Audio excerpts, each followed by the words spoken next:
Assalamualaikum warahmatullahi wabarakatuh. Selamat pagi, salam sejahtera untuk kita semua. Salam rayu, salam untuk saudaraku semua yang ada di dalam maupun di luar negeri. Semoga berbahagia. Yang baru sakit, mudah-mudahan cepat sembuh. Yang beraktivitas dan bekerja mendapat rezeki yang banyak dan berkah, amin. Keseruan debat ketiga masih terasa sampai hari ini. Saya akan membahas beberapa item yang berhubungan dengan perdebatan kemarin, yaitu banyak orang mengatakan bahwa debat kemarin dikatakan seru dan lucu, banyak kepanikan yang terjadi. Nah, ini ada salah satu video Grace Natali dan kawannya menghampiri meja moderator saat debat Pilpres tahun 2024. Ketua KPU pun menilai harusnya itu tidak terjadi. Pihaknya khawatir hal itu menimbulkan persepsi di masyarakat, sehingga tidak heran jika KPU berjanji akan melakukan evaluasi setelah terjadinya Grace Natali sendiri itu naik ke panggung, menjadi operator. Grace sendiri sempat menjelaskan alasannya menghampiri moderator adalah untuk protes tindakan pendukung Ganjar Mahfud. Ia mempermasalahkan tindakan pendukung paslon nomor 3 melakukan salam 3 jari saat Prabowo dan Anies bicara. Ketua KPU mengaku tidak memperlihatkan kejadian itu. Ia hanya berjanji membawa persoalan itu ke rapat evaluasi. Tak hanya KPU yang bergejolak, pada momen tersebut netizen pun membandingkan dengan aksi Gibran yang sorak-sorai di podium pada saat debat perdana. Jadi TPN Ganjar merespon Prabowo yang kecewa. Wakil Ketua Umum TPN Ganjar Pranowo Mahfud MD Andi Gani menanggapi Capres nomor 2 Prabowo Subianto yang mengaku kecewa atas narasi yang disampaikan oleh kedua capres lainnya saat debat isu pertahanan. Dia menilai yang disampaikan Ganjar itu sudah sesuai dengan tema debat. Andi meyakini data yang dimiliki Ganjar itu memiliki dasar yang kuat. Selain itu Ganjar juga telah memberikan kesempatan Prabowo untuk menyanggah data yang disampaikan. Meski begitu, Andi mengatakan pihaknya tidak merasakan kekecewaan terhadap pihak lain. Dia pun menyerahkan penilaian atas penampilan debat ketiga kepada masyarakat. Sebelumnya, Prabowo Subianto menyampaikan kekecewaannya usai debat yang kemarin itu.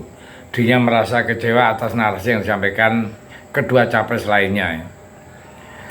Saat debat berlangsung, PDIP singgung Jokowi bertemu ketua partai menjelang debat pertemuan Jokowi dengan ketua Gerindra Prabowo dan juga ketua Golkar berbuntut panjang.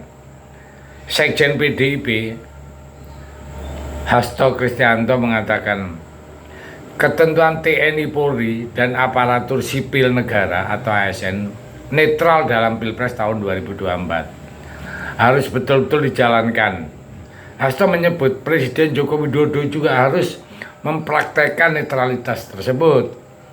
Hal ini disampaikan Hasto usai nobar debat ketiga Pilpres tahun 2024 di rumah aspirasi relaan pemenangan Ganjar di Menteng, Jakarta Pusat.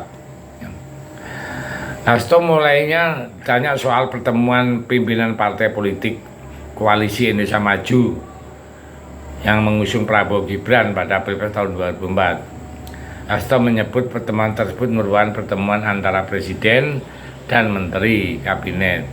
Sebagaimana diketahui, Pak Jokowi sebelum melakukan pertemuan dengan Menteri Pertahanan Prabowo Subianto.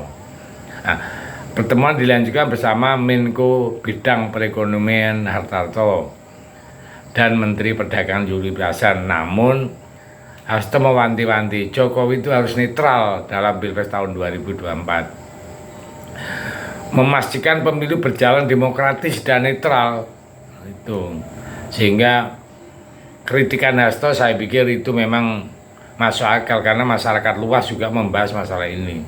Nah, di sisi lain ya, ini konteks yang berbeda. Jokowi itu membalas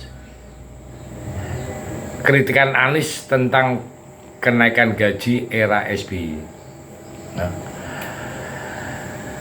Joko Widodo buka suara soal pernyataan Capres Anies Baswedan yang membandingkan kenaikan gaji ASN dan TNI Polri di era pemerintahannya dengan Presiden Susilo Bambang Yudhoyono. Diketahui pernyataan itu disampaikan Anies dalam debat ketika Pilpres tahun 2024.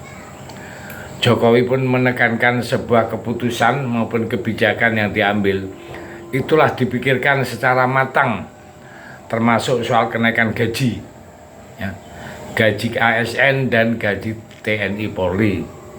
Jokowi sendiri mengaku sudah menaikkan kenaikan gaji untuk ASN dan aparat TNI Polri Januari tahun 2024 ini. Dia menyatakan aturan terkait kenaikan gaji tersebut akan dipublikasikan dalam waktu dekat.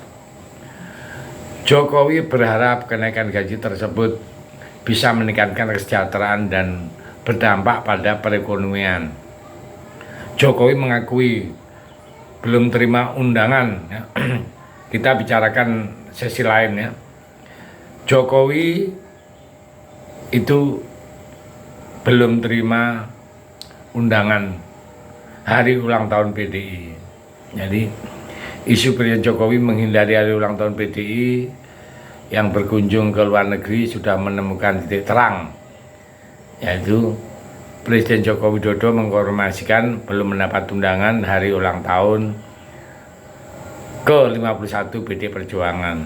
Diketahui hari ulang tahun PDI Perjuangan akan dilaksanakan pada 10 Januari tahun 2024. Sementara Jokowi dijadwalkan melakukan kunjungan kerja ke sejumlah negara di Asia Tenggara atau ASEAN pada pekan ini. Kendati demikian, Koordinator Staf Khusus Presiden ya, Ariwi Payana belum tahu mau memberikan penjelasan secara rinci, yakni terkait kapan dan berapa lama Jokowi akan melakukan kunjungan luar negeri. Ari juga belum bisa memastikan apakah Jokowi akan menghadiri hari ulang tahun PDI yang merupakan partai pengusungnya. Belum tahu, belum ada konfirmasi yang jelas dari Pak Ari. Ya saya pikir itu ada beberapa berita, memang kita rangkum dalam satu video ini, mudah-mudahan bisa kita pahami dan mendapat untuk wawasan kita. Terima kasih. Merdeka.